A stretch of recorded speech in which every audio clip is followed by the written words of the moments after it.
Hello friends, welcome to PS corner और मैं हूं डॉक्टर शिखा गुप्ता। और जैसा कि नई फॉरेस्ट रिपोर्ट आ गई है तो इन परीक्षाओं के लिए आपको नई वन रिपोर्ट की आवश्यकता है और मुझे भी इस बात का पता है और इसीलिए मैं आपके लिए लेकर आई हूं इस चैनल पे नई फॉरेस्ट रिपोर्ट का डेटा जो कि आपके एग्जाम में काम आएगा। और उससे पहले कुछ बेसिक डेटा की भी मैं बात करती हूँ क्योंकि ये जो चैप्टर है वन, यहाँ से हर परीक्षा में और स्पेशली आरएस प्री की परीक्षा में कम से कम एक प्रश्न तो आता ही आता है, दो प्रश्न भी आ सकते हैं। इसलिए बेसिक जो कॉन्सेप्ट है उस पर भी जहां जहां से प्रश्न बन सकते हैं और साथ में फॉरेस्ट रिपोर्ट का डेटा, ये सारा इस क्लास में मैं लेकर आई हूं। तो आपको ये क्लास लास्ट तक देखनी है, प्लस आपको इस क्लास को करना है लाइक एंड शेयर। और जिन भी लोगों ने अभी तक चैनल सब्सक्राइब नहीं कर रखा है उन लोगों को चैनल भी सब्सक्राइब कर लेना है। तो हम शुरू करते हैं हमारी फॉरेस्ट रिपोर्ट के बारे में। तो सबसे पहले हम जानते हैं राजस्थान की वनस्पति और राजस्थान में किस किस प्रकार के वन पाए जाते हैं। देखिए, अगर हम वन रिपोर्ट की बात करें तो उस हिसाब से राजस्थान में 20 प्रकार के वन पाए जाते हैं, या हम बोल सकते हैं कि 20 प्रकार की वनस्पति पाई जाती है। लेकिन हम बात करें कि जो हमारी परीक्षाओं में प्रश्न आते हैं उसके हिसाब से अगर हम इसका विभाजन करें तो 5 प्रकार के वन राजस्थान में मिलते हैं। तो हम देखते हैं एक बार क्या परिदृश्य है। जैसे हम राजस्थान के नक्शे को विभाजित करें तो हमें 5 प्रकार के मुख्य रूप से वन मिलते हैं, जिसमें से हम देखें जो पश्चिमी मरुस्थलीय प्रदेश है इसमें शुष्क या मरुस्थलीय वन हमको मिलते हैं। जो अर्ध शुष्क क्षेत्र है यहाँ पे अर्ध शुष्क उष्ण कटिबंधीय धोक वन, क्योंकि इसमें ब्रांड एम्बेसडर यानी सर्वाधिक पाया जाने वाला वन है धोक, सर्वाधिक पाई जाने वाली वनस्पति है धोकड़ा, ये पाई जाती है। फिर है मिश्रित पतझड़ वन जो हम बोल सकते हैं उपाद्र क्षेत्र में, पूर्वी मैदानी क्षेत्र में पाई जाती है। हाड़ौती और दक्षिणी राजस्थान में हमें मिलते हैं शुष्क सागवान वन और उपोष्ण कटिबंधीय सदाबहार वन हमें मिलते हैं माउंट आबू में। तो इसी आधार पर हम इसको थोड़ा सा देखते हैं और उसमें सबसे पहले हम बात करते हैं शुष्क या मरुस्थलीय वन की, या इन्हें हम कहते हैं उष्ण कटिबंधीय कांटेदार वन। इन्हें कहा जाता है उष्ण कटिबंधीय कांटेदार या कटीले वन, है ना। इंग्लिश में इन्हें बोला जाता है ट्रॉपिकल थॉर्नी फॉरेस्ट, है ना। इंग्लिश में हम बोलते हैं ट्रॉपिकल थॉर्नी फॉरेस्ट। तो हम बात करते हैं इन वनों की कि ये किस किस प्रकार से राजस्थान में पाए जाते हैं। तो जब हम इन वनों की बात करेंगे, कटीले वनों की या थॉर्नी फॉरेस्ट की, तो राजस्थान के पश्चिमी भागों में जहां कहीं भी वर्षा की मात्रा 25 सेंटीमीटर लगभग होती है, 25 सेंटीमीटर से कम होती है, वहां शुष्क वनस्पति का विकास होता है। वर्षा की मात्रा क्योंकि कम रहती है इसलिए वृक्षों का घनत्व बहुत कम होता है, यानी कि हम ये बोल सकते हैं कि क्षेत्रफल तो ज्यादा है लेकिन उस क्षेत्रफल पर उतनी वनस्पति नहीं पाई जाती, उतने वन उतने पेड़ नहीं पाए जाते, वृक्ष बिखरी हुई अवस्था में पाए जाते हैं। भूमि में जल की मात्रा कम होने के कारण पत्तियों का आकार या तो छोटा होता है या कांटों के रूप में होता है, जिन्हें हम मरुद्भिद पादप कहते हैं या ज़ेरोफाइट्स कहते हैं। तो यहाँ मुख्य रूप से हमें ऐसे वन मिलेंगे जिनमें कटीली पत्तियां मिलेंगी, यानी कांटों के रूप में, जैसे हम कैक्टस देखते हैं उसमें कांटे के रूप में जो है पत्तियां होती हैं, इस प्रकार के वन या छोटी पत्तियों वाले वृक्ष मिलते हैं। ऐसे वृक्षों को मरुद्भिद या इनको इंग्लिश में ज़ेरोफाइट्स भी कहा जाता है, यहाँ पे पाए जाते हैं। ज़ेरोफाइट्स, कांटेदार या ज़ेरोफाइट वनस्पति कहा जाता है। राजस्थान में ये वन मुख्य रूप से हमें कहाँ मिलते हैं? श्रीगंगानगर, हनुमानगढ़, बीकानेर, चूरू, नागौर, जोधपुर, जैसलमेर, बाड़मेर में पाए जाते हैं। यानी हम ये बोल सकते हैं कि शुष्क रेतीले मैदान में, एरिड जो हमारा प्लेन है उसके अंदर, एरिड वेस्टर्न रीजन में ये हमें मिलते हैं। और नए जिलों के हिसाब से अभी हम इसको ना देखकर, क्योंकि नए जिलों का कॉन्क्रीट डेटा नहीं आया है और फॉरेस्ट रिपोर्ट में भी हम देखते हैं 33 जिलों के हिसाब से ही फॉरेस्ट रिपोर्ट तैयार हुई है, तो हमें इसमें कंफ्यूजन की कोई जरूरत ही नहीं है कि हमारे कितने जिले हम इसमें रखने वाले हैं। तो हमें पुराने जिलों के हिसाब से याद रखना है। तो वेस्टर्न जो राजस्थान है, श्रीगंगानगर वाला क्षेत्रफल हो गया, इसके अलावा जैसलमेर देख सकते हो, बाड़मेर, बीकानेर, ठीक है, श्रीगंगानगर, हनुमानगढ़, फिर नीचे आ गया चूरू और नागौर, जोधपुर वाला जो क्षेत्र है उसमें इस प्रकार के वन पाए जाते हैं। और राज्य के जितने कुल वन हैं उनकी बात करें तो लगभग 6.26%, 6.26% पर शुष्क कटीले वन हैं, उष्ण कटिबंधीय कटीले वन पाए जाते हैं। यहाँ कौन कौन से वृक्ष मिलते हैं? जैसे कैर, खैर, खेजड़ी, बबूल, फोग, रोहिड़ा, थूर, ये सब पाए जाते हैं। तो हमारा जो राज्य वृक्ष है और राज्य पुष्प जो है वो भी लगभग इसी क्षेत्र में पाए जाते हैं। तो इनकी थोड़ी थोड़ी बात कर लेते हैं। इसके अलावा यहाँ कई तरह की घासें भी हमको मिलती हैं। जैसलमेर के पोखरण व मोहनगढ़ क्षेत्र में, लाठी सीरीज क्षेत्र में सेवन घास जो है मुख्य रूप से पाई जाती है। तो हम थोड़ी सी इनकी बात करते हैं इन वनस्पतियों की। जैसे सबसे पहले है खेजड़ी। खेजड़ी की अगर हम बात करें तो खेजड़ी जो है राजस्थान का राज्य वृक्ष है और इसे राजस्थान का राज्य वृक्ष डिक्लेयर किया गया था 1983 में। यह है राज्य वृक्ष, स्टेट ट्री। ठीक है, इसका साइंटिफिक नेम है, इसका वैज्ञानिक नाम है प्रोसोपिस सिनेरेरिया। प्रोसोपिस सिनेरेरिया इसका वैज्ञानिक नाम है और इसको संस्कृत में कहा जाता है शमी। संस्कृत में इसको कहते हैं शमी। स्थानीय रूप से इसे कहा जाता है जांटी और इसे पश्चिमी राजस्थान का कल्प वृक्ष भी कहा जाता है क्योंकि इसका हर भाग जो है महत्वपूर्ण है। इससे मिलने वाली जो पत्तियां हैं उससे चारा बनता है और चारे को कहा जाता है लूम या लूंग। इससे जो चारा बनता है उसको लूम या लूंग कहा जाता है। इसका जो फल होता है, इस पे जो फ्रूट आता है उसे अपन सांगरी कहते हैं। जो कैर सांगरी की आपने सब्जी खाई होगी पक्के से, राजस्थान में जनरली बहुत प्रचलित है, तो सांगरी जो है वो इसके फलों से बनती है। तो बेसिकली इसका हर पार्ट इंपॉर्टेंट है, इसलिए इसे कल्प वृक्ष जो है कहा जाता है। इसे स्थानीय भाषा में जांटी कहा जाता है और इसे संस्कृत में कहा जाता है शमी। अगर हम बात करें राजपूत समुदाय की, तो राजपूत समुदाय पर्टिकुलरली दशहरे के दिन या विजयदशमी के दिन इसकी पूजा करते हैं। ये क्वेश्चन भी आता है कि कब इसकी पूजा की जाती है, कौन सी समुदाय इसकी पूजा करता है, तो राजपूत समुदाय दशहरे के दिन, विजयदशमी के दिन इसकी पूजा करते हैं। तो ये है खेजड़ी वृक्ष। खेजड़ी वृक्ष के लिए हमारे यहाँ अमृता देवी बिश्नोई जी ने 1730 में चिपको आंदोलन चलाया था, चिपको आंदोलन, और इसका नेतृत्व किया था अमृता देवी बिश्नोई जी ने। अमृता देवी बिश्नोई जी ने, जहां उन्होंने 363 लोगों के साथ आत्म बलिदान दिया था और खेजड़ी वृक्ष की रक्षा की थी।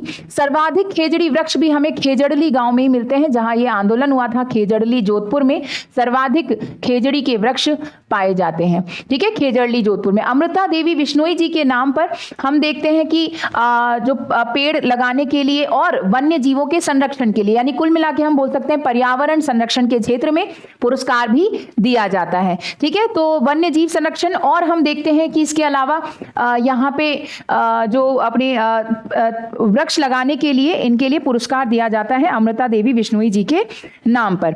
तो अगर हम बात करें राजस्थान में, तो हाल फिलहाल यहाँ पे अमृता देवी बिश्नोई पुरस्कार दिए गए हैं वन लगाने के लिए, वन विकास के लिए, और इसके अलावा वाइल्ड लाइफ कंजर्वेशन के लिए। वन विकास की अगर हम बात करें तो वन विकास के लिए पवन कुमार जैन को 2022 का अमृता देवी बिश्नोई पुरस्कार दिया गया है ना, 2022 का। और वन्य जीव संरक्षण के लिए मोहित शर्मा और दिव्या शर्मा को एक साथ 2022 के लिए अमृता देवी बिश्नोई पुरस्कार दिया गया है। तो 2022 के अमृता देवी बिश्नोई पुरस्कार भी महत्वपूर्ण हैं, जिनसे एग्जाम में प्रश्न आपके आ सकते हैं। तो चिपको आंदोलन की नेतृत्व करता थी अमृता देवी बिश्नोई जी, और राजस्थान में काफी महत्वपूर्ण है, इनसे काफी सारे प्रश्न भी आते हैं। अमृता देवी बिश्नोई जी के नाम पर एक हमारे यहाँ मृग वन भी है, डियर पार्क भी है जोधपुर में। तो ये है खेजड़ी वृक्ष। इसके अलावा हम बात कर लेते हैं रोहिड़ा की। रोहिड़ा ये 1983 में डिक्लेयर किया गया था राजस्थान का राज्य पुष्प, स्टेट फ्लावर। इसका साइंटिफिक नेम है टोकोमेला अंडुलाटा। टोकोमेला अंडुलाटा रोहिड़ा वृक्ष जो है, इसका वैज्ञानिक नाम है टोकोमेला अंडुमलाटा, और इसे मारवाड़ का सागवान या मारवाड़ का टीक भी कहा जाता है, क्योंकि मारवाड़ में जितने भी वृक्ष मिलते हैं, पश्चिमी राजस्थान में क्योंकि शुष्क जलवायु है तो वृक्षों की लकड़ी उतनी मजबूत नहीं होती, तो जितने भी वृक्ष मिलते हैं उनमें सबसे ज्यादा टिकाऊ लकड़ी इसी की होती है, और इसलिए इसका निर्माण किया जाता है इमारती लकड़ी के रूप में भवन निर्माण में। तो इसलिए इसको कहा क्या जाता है, मारवाड़ का टीक कहा जाता है, या मारवाड़ का सागवान कहा जाता है, टीक ऑफ मारवाड़ कहा जाता है। रोहिड़ा के जो वृक्ष है इसमें ऑरेंज नारंगी रंग के फूल खिलते हैं, और इसलिए कई बार इसे जंगल की ज्वाला भी कहा जाता है। हालांकि जंगल की ज्वाला मुख्य रूप से पलाश को कहा जाता है, क्योंकि पलाश जो है हमें सरिस्का में पाए जाते हैं और उनके जो वृक्षों की पत्तियां होती हैं, उनके फूलों की जो पत्तियां होती हैं, उनकी आकृति भी कुछ इस प्रकार की होती है, तो वो आग की लपटों के समान दिखते हैं, ऑरेंज रंग के। लेकिन पश्चिमी राजस्थान में रोहिड़ा में ही जो है हमें देखते हैं ऑरेंज रंग के वृक्ष दिखते हैं, ऑरेंज रंग की पत्तियां दिखती हैं फूल में, और उसको भी अपन जंगल की ज्वाला कहते हैं। तो ये है रोहिड़ा। इसके अलावा हम बात करें, यहाँ पे और भी कई तरह के वृक्ष मिलते हैं, जैसे फोग। फोग एक प्रकार की झाड़ी है, इसमें एंटीबैक्टीरियल गुण पाए जाते हैं। ऐसे ही जाल वृक्ष है। जाल वृक्ष जो है इसकी सबसे ज्यादा जो घनी जो है अपन बोलते हैं छाया होती है, सर्वाधिक घनी छाया जो है जाल वृक्ष की होती है। और इस पर एक फल लगता है जिसे कहा जाता है पीलू। पीलू वृक्ष जो है फल लगता है, जिसे मारवाड़ के अंगूर कहते हैं, मारवाड़ के अंगूर कहा जाता है, मारवाड़ के अंगूर कहा जाता है। जाल वृक्ष जो है ये भी यहाँ पाया जाता है। इसके अलावा कई प्रकार की घास, जैसे सेवण घास। सेवण घास की अगर हम बात करें तो सर्वाधिक जैसलमेर में होती है, पर्टिकुलरली लाठी सीरीज में, है ना, लाठी सीरीज में उगाई जाती है। ये एक पौष्टिक घास है, यानी कि इसमें काफी सारे न्यूट्रिशंस होते हैं, और इस न्यूट्रिशियस घास, इस पौष्टिक घास को जो है दूध देने वाले पशुओं को खिलाया जाता है। इसका जो चारा होता है उसे लीलोण कहते हैं। इसका जो चारा बनता है, इसको जब काट लेते हैं इसको लीलोण कहा जाता है, जिसे दूध देने वाले पशुओं को पर्टिकुलरली खिलाया जाता है। इसमें जो ग्रेट इंडियन बस्टर्ड है या गोडावण है वो अपने अंडे देता है, और इसलिए इसे गोडावण की शरण स्थली भी कहा जाता है। गोडावण की शरण स्थली भी कहा जाता है, किसको? सेवण घास को कहा जाता है। इसके अलावा यहाँ पे एक घास मिलती है जिसको अपन बोलते हैं धामण घास, और धामण घास को जनरली स्थानीय भाषा में हम डाब भी कहते हैं। अक्सर ग्रहण के समय हम अपने घरों में जो दूध या अलग अलग तरह की जो चीजें होती खाने पीने की, उनमें डाब डाला करते हैं, वो डाब जो है धामण घास ही होती है। ऐसे हमारे यहाँ एक मोठिया घास होती है, मोठिया घास, और मोठिया घास जो है वो पर्टिकुलरली ताल छापर चूरू में सबसे ज्यादा पाई जाती है, ताल छापर चूरू में। इसके अलावा खींचड़ में मिलती है, खींचड़ फलों, और इसके अलावा पाली में, पाली में, इन जगह पर पाई जाती है मोठिया घास। ये सबसे मुलायम घास होती है, सबसे नरम घास होती है, और बेसिकली जो कृष्ण मृग है, काला हिरण है, ब्लैक बक है, वो मोठिया घास पर ही सरवाइव करता है, मोठिया घास ही पर्टिकुलरली खाता है। तो अक्सर इन पर भी प्रश्न आते हैं कि कौन कौन सी वनस्पति, इनकी क्या खास बात है। खेजड़ी हमने देखा सर्वाधिक जो है हमें मिलते हैं कहाँ पे? खेजड़ली जोधपुर में। और जो रोहिड़ा है ये हमें सबसे ज्यादा शेखावाटी में मिलते हैं, शेखावाटी पर्टिकुलरली चूरू में, है ना, सबसे ज्यादा जो हम हैं देखते हैं रोहिड़ा के वृक्ष मिलते हैं। तो खेजड़ी, रोहिड़ा ये प्रमुख यहाँ पे अपन देखते हैं अलग अलग प्रकार की वनस्पतियां हैं, फोग है, जाल है, सेवन, धामण, मोठिया, ये सब अलग अलग प्रकार की यहाँ पे घासें भी पाई जाती हैं। अब हम आगे चलते हैं दूसरे प्रकार की वनस्पति पर, जिसे बोलते हैं अर्ध शुष्क उष्ण कटिबंधीय धोक वन। ठीक है, ये हमें जनरली मिलते हैं 30 से 60 सेंटीमीटर वर्षा वाले क्षेत्र में, या हम बोलते हैं अच्छा इसमें शुष्क सागवान आया, तो चलो पहले शुष्क सागवान वनों की चर्चा कर लेते हैं। शुष्क सागवान वन हमें सर्वाधिक वर्षा वाले क्षेत्रों में मिलते हैं। तो हम देखें राजस्थान में 75 से 110 सेंटीमीटर वर्षा वाला जो क्षेत्र है, यानी दक्षिणी राजस्थान और दक्षिण पूर्वी राजस्थान, इसमें हमें शुष्क सागवान वन मिलते हैं। सबसे ज्यादा बांसवाड़ा जिले में ये पाए जाते हैं। इसके अतिरिक्त यहाँ पे और कहाँ मिलेंगे हमें? डूंगरपुर, प्रतापगढ़, उदयपुर, सिरोही, आबू पर्वतीय क्षेत्र, कोटा, बारां, झालावाड़ जिलों में ये पाए जाते हैं। और इन वृक्षों के तने जो है मोटे होते हैं, क्योंकि आर्द्र जलवायु है, तापमान भी ज्यादा है, तो वृक्षों के तने मोटे हैं और शाखाएं जो हैं वो मजबूत हैं। और राजस्थान में जो जितने वन मिलते हैं उनमें सबसे दूसरे नंबर पे आते हैं 6.86%। हमने देखा जो उष्ण कटिबंधीय कटीले वन है, थॉर्नी फॉरेस्ट है, वो 6.26%, 6.26 पे मिल रहे थे, और ये 6.86% पे पाए जाते हैं। लेकिन इन वनों में सबसे ज्यादा ब्रांड एम्बेसडर है इसका सागवान, और इसलिए इन्हें शुष्क सागवान वन भी कहा जाता है। सागवान की लकड़ी सबसे ज्यादा टिकाऊ होती है, टीक बोलते हैं इसे इंग्लिश में, तो सर्वाधिक टिकाऊ है और इमारती लकड़ी के रूप में इसका इस्तेमाल किया जाता है, इसलिए जो है यहाँ की एक खास बात है। इसके अलावा हम यहाँ देखते हैं, यहाँ हमें और भी प्रकार की वनस्पति मिलती है, जैसे तेंदू। तेंदू जो है इसका इस्तेमाल, इसकी पत्तियों से बीड़ी बनाई जाती है ना, बीड़ी बनाने के काम आता है तेंदू वृक्ष। इसके अलावा महुआ, महुआ के वृक्ष मिलते हैं यहाँ पे, और महुआ जो है इसको इसका इस्तेमाल किया जाता है एक तो देसी शराब बनाने में, तेल बनाने में, तेल बनाने में इसका इस्तेमाल किया जाता है। और यहाँ की जो जनजातियां सबसे ज्यादा ये बांसवाड़ा में मिलते हैं, महुए के वृक्ष सर्वाधिक बांसवाड़ा में, और इसके अलावा डूंगरपुर प्रतापगढ़ क्षेत्र में भी ये पाए जाते हैं। सागवान के वृक्ष भी हम देखते हैं हमें बांसवाड़ा में पर्टिकुलरली मिलते हैं। तो ये कुछ प्रमुख यहाँ की वनस्पतियां हैं जो हमें शुष्क सागवान वनों में मिलती हैं। तेंदू हो गया, महुआ हो गया, सागवान हो गया, ये यहाँ के प्रमुख वृक्ष हैं। इसके अलावा आंवला हमें यहाँ मिलता है, जामुन हमें यहाँ मिलता है, आम मिलता है, तो ये सब भी यहाँ पाए जाते हैं। फिर हम आगे चलते हैं, अगले प्रकार के जो हमारे वन हैं वो है उपोष्ण कटिबंधीय सदाबहार वन। उपोष्ण कटिबंधीय सदाबहार वन राजस्थान के मात्र 0.39% क्षेत्रफल में मिलते हैं और मुख्य रूप से सिर्फ माउंट आबू क्षेत्र में मिलते हैं, क्योंकि इनको वर्षा चाहिए 150 सेंटीमीटर या उससे अधिक। तो ये अत्यंत सघन वन है, वर्ष भर हरे भरे रहते हैं और इनमें वानस्पतिक विविधता भी जो है सबसे ज्यादा पाई जाती है। यहाँ पे हम देखते हैं बांस, बेल, जामुन आदि वृक्ष पाए जाते हैं, लेकिन वर्तमान में लेंटाना झाड़ी है जिसमें खूबसूरत फूल आते हैं, उसने इस क्षेत्र की जैव विविधता को काफी हानि पहुंचाई है। इन्वेजिव स्पीशीज है, यानी आक्रमणकारी प्रजाति है, जिसके कारण जो स्थानीय प्रजातियां हैं वो लुप्त हो जाती हैं। आगे हम चलते हैं, अगले प्रकार के जो वन है वो है अर्ध शुष्क उष्ण कटिबंधीय धोक वन, जो कि हमें 30 से 60 सेंटीमीटर वर्षा वाले क्षेत्रों में मिलते हैं, यानी अर्ध शुष्क जलवायु में ये पाए जाते हैं। अगर हम जिले देखें तो सीकर, झुंझुनू, जयपुर, अलवर, दौसा, टोंक, अजमेर, पाली, जालौर जिलों में ये सबसे ज्यादा पाए जाते हैं। और राजस्थान के वन क्षेत्रों में सर्वाधिक प्रतिशत भी इन्हीं का है, 58.11% वन क्षेत्र पर हमें जो है धोक वन पाए जाते हैं। यहाँ के प्रमुख वृक्षों में है धोकड़ा, खेजड़ी, रोहिड़ा, बेर, बबूल आदि पाए जाते हैं। नीम, पीपल इत्यादि के वृक्ष भी मिलते हैं। धोकड़े के वन सबसे ज्यादा मिलते हैं, इसलिए इन्हें धोक वन कहा जाता है। और धोकड़े जो वन है इनका वैज्ञानिक नाम है, धोकड़े की बात थोड़ी सी कर लेते हैं। धोकड़ा ये सर्वाधिक जयपुर में मिलता है और इसका वैज्ञानिक नाम है एनोजीसस पेंडुला। एनोजीसस पेंडुला इसका वैज्ञानिक नाम है और जयपुर के आसपास ये सर्वाधिक संकेंद्रित हमें दिखाई देते हैं। तो यहाँ का प्रमुख जो वृक्ष प्रजाति है वो है धोकड़ा। लास्ट जो हमारे वन है इसमें वो है मिश्रित पतझड़ वन। मिश्रित पतझड़ वन क्यों कहते हैं? क्योंकि पतझड़ वनों को हम दो कैटेगरी में बांटते हैं, एक तो शुष्क पतझड़ वन और आर्द्र पतझड़ वन। तो राजस्थान में जो पूर्वी मैदानी क्षेत्र है जहां की जलवायु उपाद्र है, वहां हमें आर्द्र और शुष्क दोनों प्रकार के पतझड़ वन मिक्स मिलते हैं।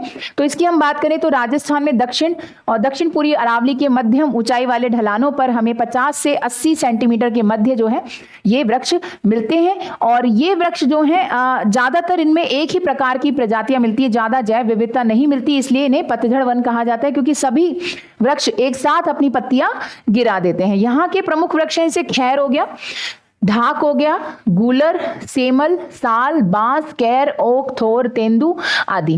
ढाक या पलाश के वन भी जो है अपन देखते हैं नदी घाटियों में सागवान के वृक्ष पाए जाते हैं, वहां पे हमें मिलते हैं। और राजस्थान के कुल वन प्रतिशत पे हमें 28.38% पे मिश्रित पतझड़ वन मिलते हैं। यानी सबसे ज्यादा हमारे हो गए धोक वन, अर्धशुष्क उष्ण कटिबंधीय धोक वन, दूसरे नंबर पे मिश्रित पतझड़ वन, तीसरे नंबर पे शुष्क सागवान वन, चौथे नंबर पे उष्ण कटिबंधीय कटीले वन और पांचवें नंबर पे हम देखते हैं हमें मिलते हैं उपोष्ण कटिबंधीय सदाबहार वन। तो अगर हम क्षेत्रफल के या वन क्षेत्र में देखें तो ये दूसरे नंबर पे आते हैं। इनका विस्तार हमें सवाई माधोपुर, बूंदी, भीलवाड़ा, राजसमंद, चित्तौड़गढ़, उदयपुर जिलों में मुख्य रूप से मिलता है। और अगर हम देखें इन वनों के बारे में तो कुछ इनकी प्रजातियों की चर्चा कर लेते हैं। जैसे यहाँ हमें एक मुख्य रूप से घास मिलती है, खस घास। खस घास, तो खस घास जो है ये हमें मिलती है टोंक, सवाई माधोपुर, भरतपुर, इन क्षेत्रों में सर्वाधिक जो है ये पाई जाती है। सवाई माधोपुर, करौली, धौलपुर, भरतपुर।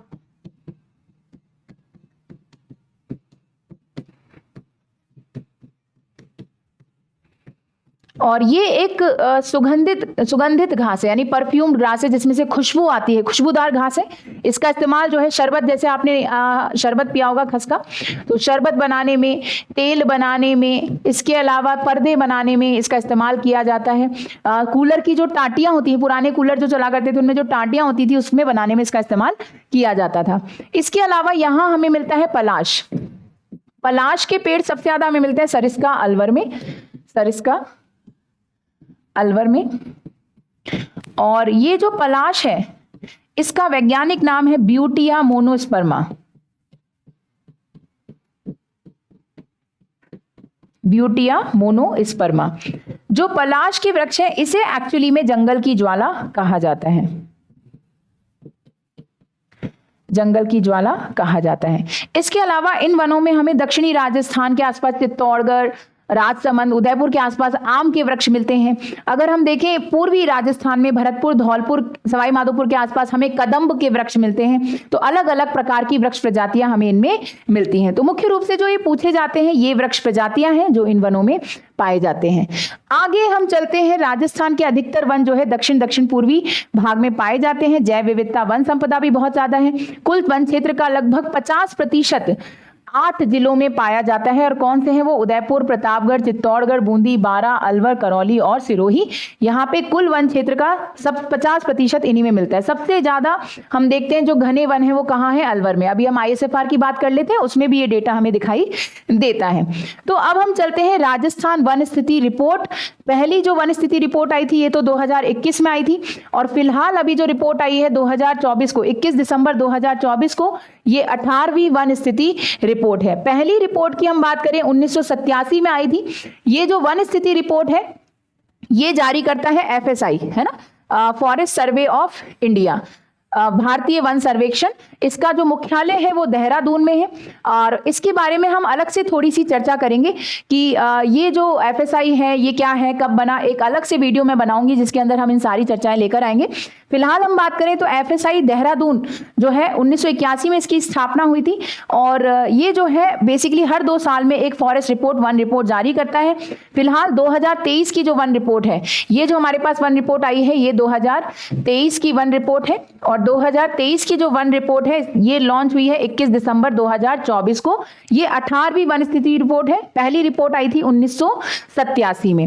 आगे चलते हैं हम, वनावरण या वन क्षेत्र की बात करें तो सबसे पहले समझते हैं होता क्या है। हमारे एग्जामों में भी अक्सर यही प्रश्न आता है, कितना वनावरण है, कितना वन क्षेत्र है, कितना वृक्षावरण है। तो इन सब की बात करते हैं। सबसे पहले वनावरण। वनावरण का मतलब क्या है? एक ऐसी भूमि जिसका क्षेत्रफल 1 हेक्टेयर से अधिक हो, मिनिमम एरिया 1 हेक्टेयर से अधिक होना चाहिए। और वृक्ष घनत्व, ये वृक्षों का जो घनत्व है यानी कि किसी पर्टिकुलर एरिया पे कितने वृक्ष हैं वो 10% से अधिक होना चाहिए। यानी भूमि के कम से कम 10% क्षेत्रफल पर वृक्ष होने चाहिए। या हम ऐसे बोल सकते हैं कि जो वृक्षों का क्राउन होता है, किसी वृक्ष उसकी शाखा और पत्तियों से मिलकर जो उसका क्राउन बनता है, वो क्राउन जो है कम से कम 10% आसमान को कवर करता हो। तो 10% कम से कम वृक्ष घनत्व, तो उसे हम कहते हैं वनावरण। यदि 1 हेक्टेयर से कम क्षेत्रफल हो या 10% कैनोपी या वृक्ष घनत्व से कम हो तो उसे हम कहते हैं बेसिकली वृक्षावरण। वनावरण कहते हैं 1 हेक्टेयर से ज्यादा, 10% कैनोपी से ज्यादा। और अगर हम देखें 1 हेक्टेयर क्षेत्रफल से कम है, 10% कैनोपी से कम है तो उसे कहा जाता है वृक्षावरण यानी ट्री कवर। और वन क्षेत्र किसे कहते हैं? सरकारी आंकड़ों में जो भी क्षेत्र भूमि अभिलेखित वन में सम्मिलित होती है उसे हम कहते हैं वन क्षेत्र। यानी गवर्नमेंट रिकॉर्ड में चाहे उस पर वन हो चाहे नहीं हो, अगर उसे फॉरेस्ट कह दिया तो दैट इज वन क्षेत्र, फॉरेस्ट एरिया। तो ये 3 चीजें हैं, वन क्षेत्र जो सरकारी आंकड़ों में वन है, दूसरा वन आवरण यानी कितने क्षेत्र पर वृक्ष हैं। तो अगर 1 हेक्टेयर से ज्यादा है, 10% कैनोपी से ज्यादा है तो उसे हम क्या बोलते हैं? वनावरण। 1 हेक्टेयर से कम या 10% कैनोपी से कम तो उसे हम कहते हैं वृक्षावरण। जैसे हम वृक्षों की बात करें तो अपन के घरों के बाहर भी वृक्ष लगे होते हैं तो उसका क्षेत्रफल भी कम है और उसका ऑब्वियसली वृक्ष घनत्व भी कम है। जो हमारे घरों के बाहर या हमारे घर में जो छोटा सा गार्डन होता है तो वो वृक्षावरण में काउंट होता है, ट्री कवर में काउंट होता है। और जब हम किसी ऐसे क्षेत्रफल की बात करें जहां बहुत बड़ा क्षेत्रफल है, बहुत सारे पेड़ लग रहे हैं एक साथ, तो उसे हम वनावरण के अंदर काउंट कर सकते हैं। एक जनरल अंडरस्टैंडिंग के लिए हम इसे कुछ ऐसे समझ सकते हैं। वृक्षावरण मैंने आपको बताया 1 हेक्टेयर से कम हो और जो कैनोपी है वो 10% से कम हो। राजस्थान में वन रिपोर्ट 2023 की बात करें तो राजस्थान में अभिलेखित वन जो है यानी रिकॉर्डेड फॉरेस्ट एरिया वो है 32,921। यानी वन क्षेत्र या फॉरेस्ट एरिया जिसे हम बोलते हैं, जो सरकारी आंकड़ों में वन है वो कितना है? 32,921 वर्ग किलोमीटर। और ये पूरे राजस्थान के कुल क्षेत्रफल का 9.6% है। सीधे से एग्जाम में आ सकता है और पर्टिकुलरली बोले 9.61% है। अभिलेखित वन क्षेत्र के अनुसार राजस्थान का देश में 10वां स्थान है ना। अगर हम फॉरेस्ट एरिया के अकॉर्डिंग देखें कि कितने एरिया पे हमारे यहाँ फॉरेस्ट है तो राजस्थान 10th नंबर पे आता है पूरे इंडिया में। और पूरा हाँ, इंडिया में आपको बता दूं विश्व में 10वें नंबर पे आता है। भारत का विश्व में स्थान 10वां और राजस्थान का भारत में स्थान 10वां, किसके मामले में? वन क्षेत्र के मामले में। फिर हम बात करें, अब इनको हमने प्रशासनिक वर्गीकरण से, जैसे वन क्षेत्र अगर हमने डिक्लेयर किया, यानी सरकारी आंकड़ों में वो वन है और सरकारी आंकड़ों में वन है तो उस पे एक फॉरेस्ट ऑफिसर होगा, है ना, वन अधिकारी। तो प्रशासनिक वर्गीकरण हमने वनों का किया है आरक्षित वन, संरक्षित वन और अवर्गीकृत वन। आरक्षित वन वो होते हैं जहां पर सबसे ज्यादा प्रतिबंध होते हैं, यहां पे ना तो पशु चराई कर सकते हैं ना लकड़ी काट सकते हैं। संरक्षित वन अगर हम बात करें या रक्षित वन, इनको बोलते हैं प्रोटेक्टेड फॉरेस्ट। ये है रिजर्व फॉरेस्ट, सबसे ज्यादा प्रतिबंध है इन पर, और ये है प्रोटेक्टेड फॉरेस्ट। इनमें अनुमति के साथ किया जा सकता है कुछ भी काम, यहां पे बिना अनुमति के कुछ भी नहीं किया सकता और यहां पे अनुमति के साथ सब कुछ किया जा सकता है। तो वे वन जहां पशु चराई व लकड़ी काटने पर पूर्ण सरकारी नियंत्रण के साथ साथ कुछ छूट होती है, यानी अनुमति लेकर हम कुछ कुछ कार्य कर सकते हैं।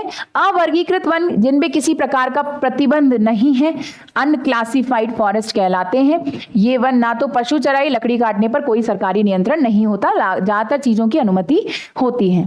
तो ये प्रशासनिक वर्गीकरण है। और हमारी नई फॉरेस्ट रिपोर्ट ISFR 2023 की बात करें तो इसके अंदर आरक्षित वन पूरे राजस्थान के 12,178 वर्ग किलोमीटर पे है, यानी वन क्षेत्र का 36.99%, फॉरेस्ट एरिया का 36.99, लगभग 37 हो गया।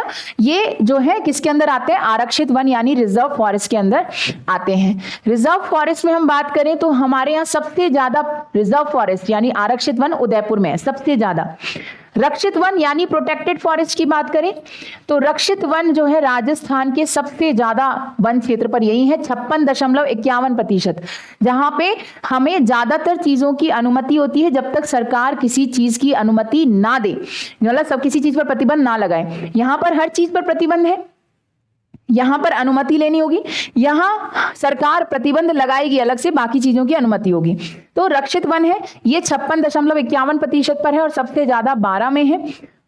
अनक्लासिफाइड फॉरेस्ट की बात करें तो राजस्थान के वन क्षेत्र का सिर्फ 6.5% अनक्लासिफाइड है, अवर्गीकृत सबसे ज्यादा कहां है?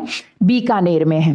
तो ये हमारे यहाँ प्रशासनिक वर्गीकरण है। फिर हम बात करें आगे कि हमारे यहाँ जो कैनोपी हमने देखी अभी कि है ना, हमने देखा था कि कितना वृक्ष घनत्व है या कैनोपी बोलते हैं इसको, तो हमने देखा 10% से अगर कम होता है तो उसे हम वृक्षावरण बोलते हैं। तो बेसिकली जो वनावरण है, फॉरेस्ट कवर है, उसको हमने 3 कैटेगरी में बांटा। अगर कैनोपी 70% से अधिक होती है तो उसे हम बोलते हैं अत्यधिक सघन वन। अगर वृक्ष घनत्व 40 से 70% होता है तो उसे हम बोलते हैं मध्यम सघन वन।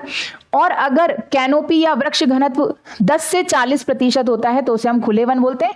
10% से कम है तो उसे हम क्या बोलते हैं? वृक्षावरण बोलते हैं। तो ये 3 कैटेगरी है इसमें। अत्यधिक सघन वन जो है राजस्थान के लगभग सिर्फ 0.07% क्षेत्रफल पर है। मध्यम सघन वन राजस्थान के 1.24% क्षेत्रफल पर है और खुले वन राजस्थान के 3.53% क्षेत्रफल पर है। कुल मिला के हमारे यहाँ जो वनावरण है यानी फॉरेस्ट कवर है, फॉरेस्ट कवर या वनावरण यानी 1 हेक्टेयर से अधिक क्षेत्रफल और 10% से अधिक वृक्ष घनत्व वाला जो क्षेत्र है वो लगभग पूरे राजस्थान के 4.84% पर है।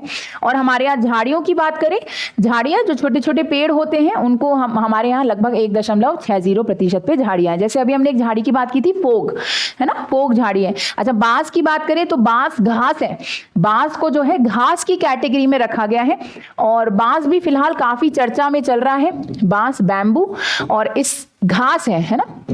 2017 में इसे हमने घास घोषित कर दिया था। 1927 का एक वन अधिनियम है जिसके अनुसार बांस की कटाई पर प्रतिबंध लगाया गया था। तो 2017 में हमने उस अधिनियम को संशोधित किया और इसको घास की कैटेगरी में डाल दिया।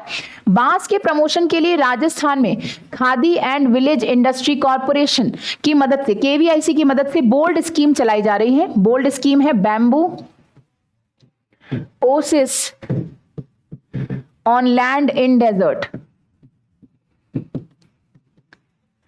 Bamboo oasis on land in desert bold scheme चलाई जा रही है।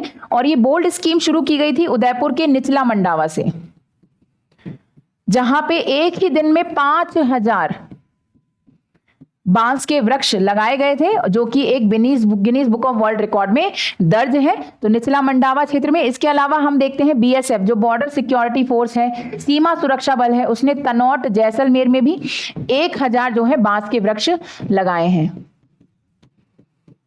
है ना, 1000 बांस के वृक्ष लगाए हैं। अगर हम देखें बांस जो है किसके अंदर आता है, शुष्क सागवान वनों के अंतर्गत आता है, ड्राई टीक फॉरेस्ट के अंदर आता है। अभी हमने देखा था राजस्थान के लगभग 6.86% क्षेत्रफल पे शुष्क सागवान वन है, तो ये शुष्क सागवान वनों के अंदर आने वाली वनस्पति है।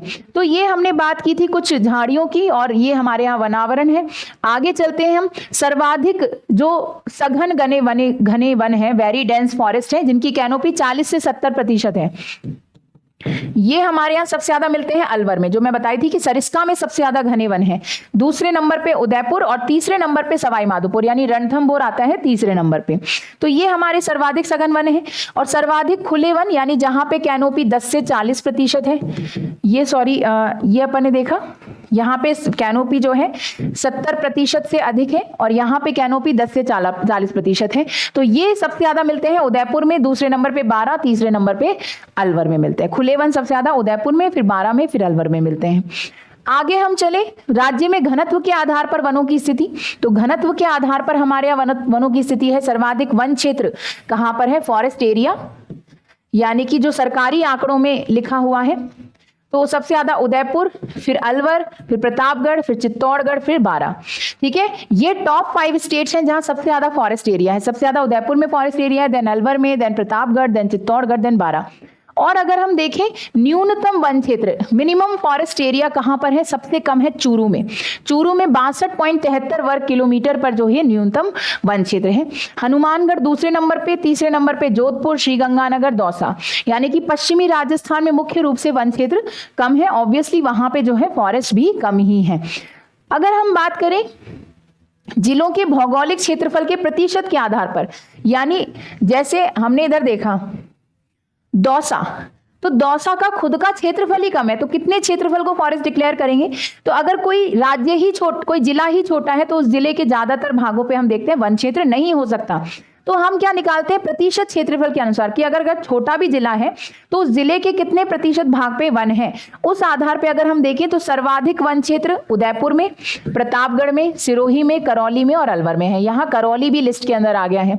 और न्यूनतम वन क्षेत्र की बात करें तो यहाँ पर भी चूरू है। चूरू के लगभग 0.45%, 0.45 यानी 1% से भी कम, आधे प्रतिशत से भी कम क्षेत्रफल पर जो है फॉरेस्ट एरिया है। इसके अलावा जोधपुर, बीकानेर, जैसलमेर, हनुमानगढ़। अब हम देखते हैं यहाँ से ज्यादातर पश्चिमी जिले हैं, क्योंकि इनका क्षेत्रफल ज्यादा है लेकिन वन क्षेत्र कम है। दौसा यहाँ से बाहर हो गया है।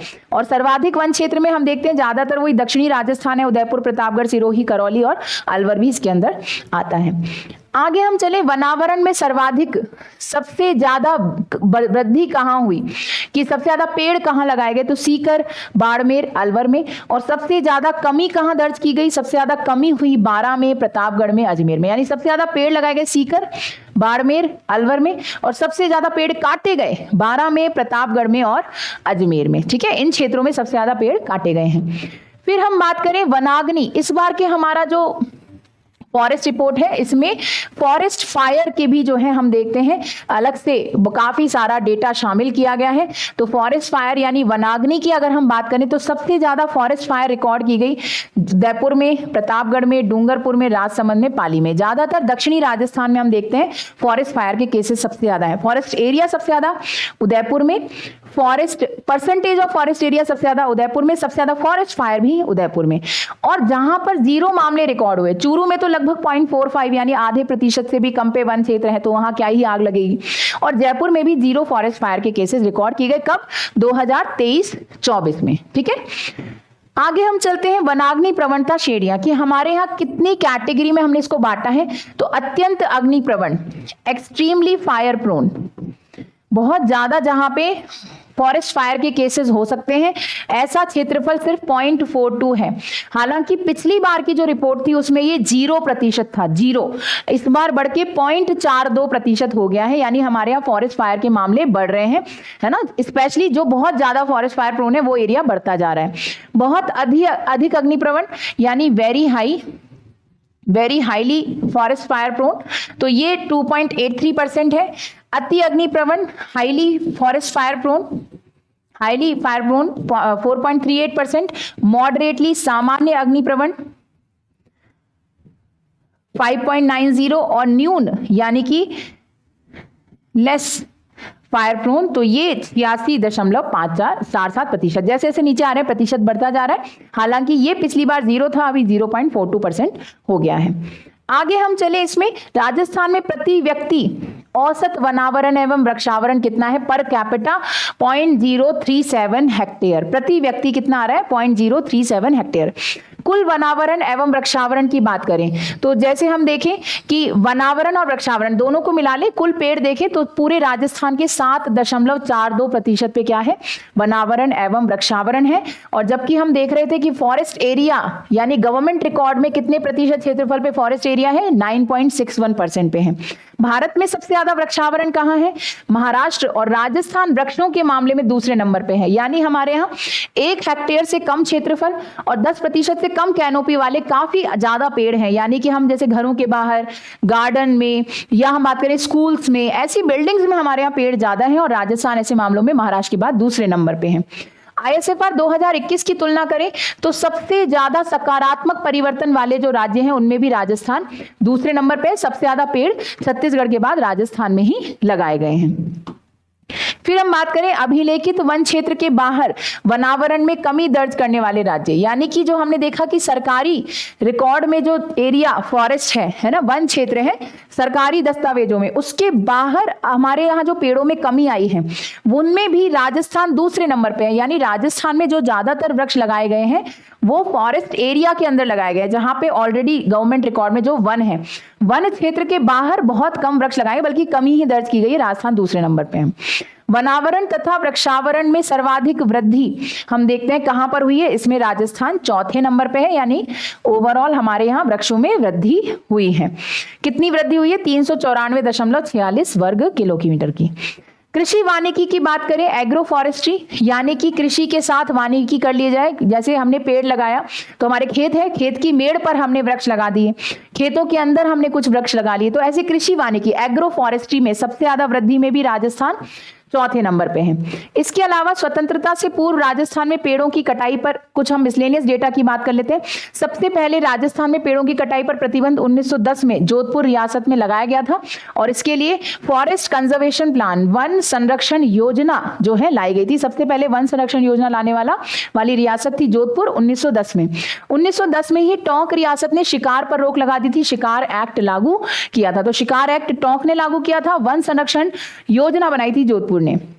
सर्वप्रथम अलवर रियासत ने वन अधिनियम 1935 बनाया था। फॉरेस्ट एक्ट सबसे पहले कहाँ आया? अलवर में। और आजादी के बाद 1953 में पारित कर राजस्थान वन अधिनियम बनाया गया। 1952 वन अधिनियम 1952 जिसे बोलते हैं। राजस्थान में 1949-50 में वन विभाग की स्थापना की गई थी, जिसका मुख्यालय कहाँ है? जयपुर में है। इसके अलावा हम बात करें राजस्थान के प्रमुख वन प्रशिक्षण एवं अनुसंधान संस्थानों की, तो आंवला फार्म नर्सरी अजमेर में है, राजस्थान वन प्रशिक्षण केंद्र अलवर में है, मरु वन प्रशिक्षण केंद्र जोधपुर में है, वानिकी प्रशिक्षण केंद्र जयपुर में है, विश्व वानिकी वृक्ष उद्यान झालाना जयपुर में है, ग्राम फार्म नर्सरी जयपुर में है, वन अनुसंधान फार्म गोविंदपुरा जयपुर में है। ये कुछ मिसलेनियस डेटा है।